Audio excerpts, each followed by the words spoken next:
Hello, guys. Welcome, welcome, welcome. So, we're going to talk about effective ways to engage our students in online learning today. Before we begin, I want you to prepare your learning environment. So, gather any materials you need, maybe note paper, pen, put your phone away, grab a snack, take 3 deep breaths, and let's all enter into our learning environment. First things first, you are using the WebEx platform. Down here at the bottom of your screen, you will see mute and audio options. It also gives you the option to stop your video. If you need to take a pause at any time, you feel free to stop your video and walk away. Share capabilities. If you have something you want to present on screen, that button is here. Here you will find your hand for raising your hand or reactions if you click on the smiley face. Clicking here to the 3 dots will give you options to share, see the panel members, and things of that nature. This little circle right here you probably will be using, and that is your chat feature. So at some point you will be unmuting and answering and talking in our learning environment. So first things first, what are we going to learn today? We're going to learn some factors that influence students' online experiences. We're going to apply those strategies, and then we're going to plan for practical application of the community of inquiry. All right, my favorite question that I love to ask, would you rather be Batman or Superman? And you should see a poll come up on your screen. And you can answer in that poll. And then after you answer, just unmute and tell us real quick one reason why you chose what you chose.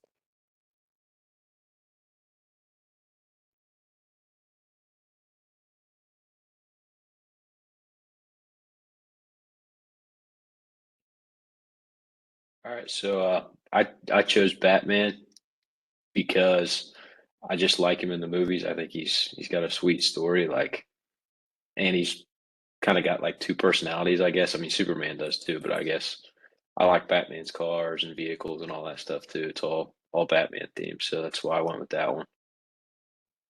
I would say Batman too, because Batman has just really cool tools and gadgets, and he has money, which solves a lot of problems. So I'm with you there.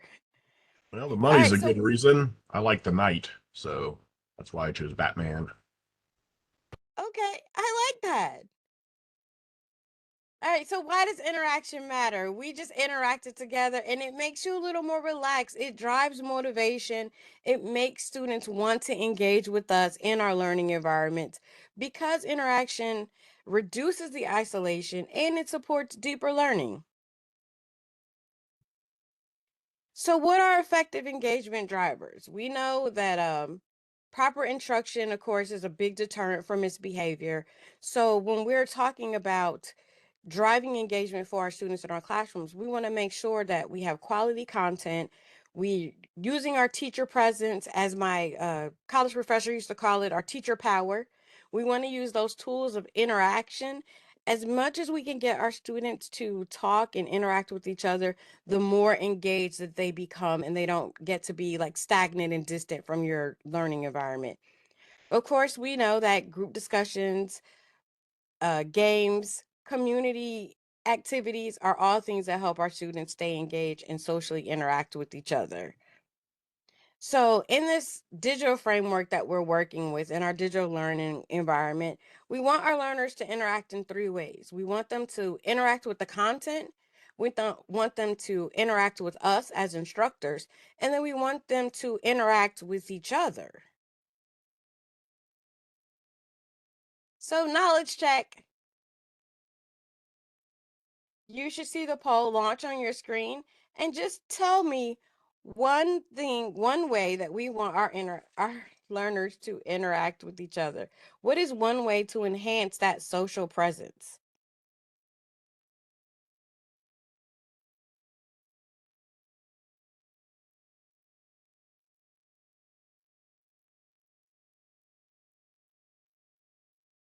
You could just type one word in the box. It should hopefully.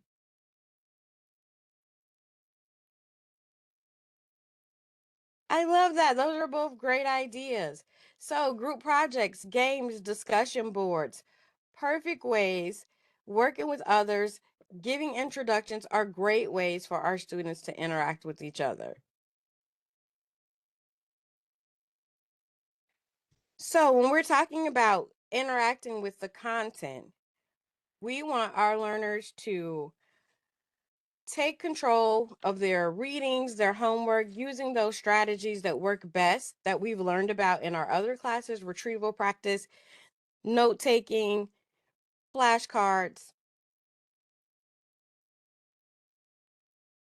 So when we're talking about the learner to instructor interaction, we want to make sure that we are making our learners feel supported, even with short videos, weekly announcements, feedback that we give them on the work that they do. It can significantly increase their engagement and their interaction with us.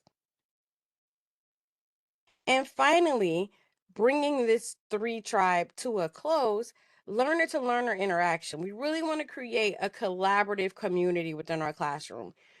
Peer interaction supports that social learning and the persistence. So choose activities that allow students to connect. Icebreakers, games, pet conversations. People love to talk about their pets, especially our little kiddos. So knowledge check. Which of these impacts learner engagement online? Is it quality of content, teacher presence, peer interaction, or all of the above?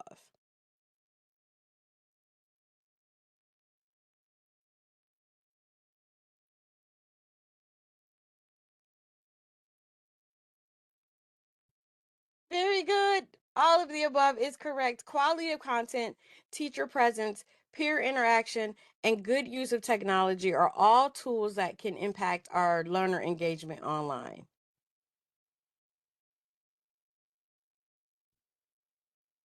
So how do we apply all of this? The community of inquiry framework, it's collaborative and it's constructivist at its design. So that means that it requires online learning to be developed critically with our learners in mind, with the content that we want them to know. And then that fosters meaningful inquiry and deep learning. So, with that, we want to select activities that have connections to the real world and to our learners' work. We want to pick activities that allow for working with others, small groups, again, those discussion questions, group projects, case studies, things of that nature. All right, knowledge check.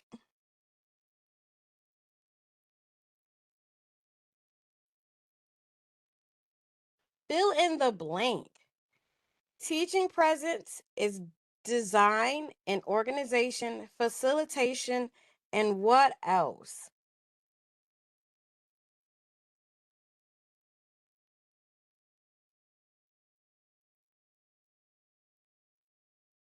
Very nicely done. It is design and organization, facilitation, and direct instruction make up teaching presence.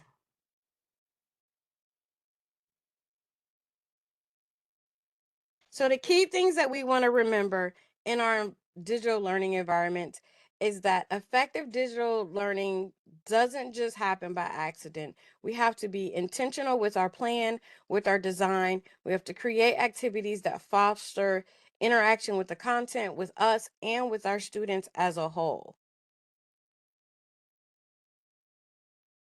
And our last and final question, it's a reflection question. Tell us one thing that teachers should plan for in an online learning environment. And you can either type it in the box or you can unmute and tell us out loud.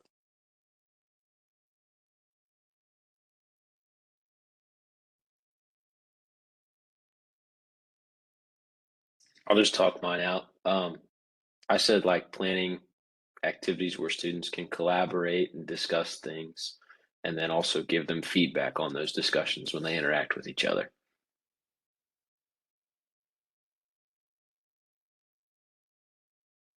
Very pretty good answer. I like that. So here's answers may vary, obviously, but yes, teachers should plan for collaboration, small groups, meaningful inquiry, and providing feedback in our online learning environments. We want to make sure our students have no reason to check out, and we want them to stay engaged.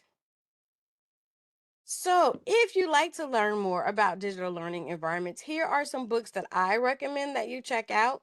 Of course, this one is our class textbook, and this one I am currently reading, E-Learning in the 21st Century. It goes very well with the book that we're currently reading for digital learning environments and enhancement.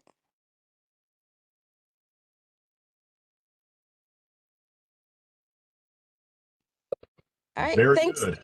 Thanks, guys, for attending.